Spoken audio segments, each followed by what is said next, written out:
Albus Dumbledore didn't seem to realize that he had just arrived in a street where everything from his name to his boots was unwelcome. He was busy rummaging in his clock looking for something, but he did seem to realize he was being watched because he looked up suddenly at the cat, which was still staring at him from the other end of the street. For some reason, the sight of the cat seemed to amuse him. He chuckled and muttered, I should have known. He had found what he was looking for in his inside pocket. It seemed to be a silver cigarette lighter. He flicked it open, held it up in the air, and clicked it. The nearest street lamp went out with a little pop. He clicked it again. The next lamp flickered into darkness. 12 times he clicked the put outer until the only lights left in the whole street was two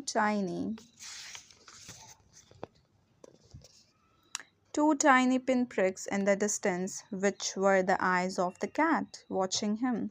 If anyone looked out of their window now, even beady eyed Mrs. Dursley, they would not be able to see anything that was happening down on the pavement. Dumbledore slipped the put outer back inside his clock and set off down the street towards number 4 where he sat down on the wall next to the cat. He didn't look at it, but after a moment he spoke to it. Fancy seeing you here, Professor McGonagall. He turned to smile at the tabby, but it had gone.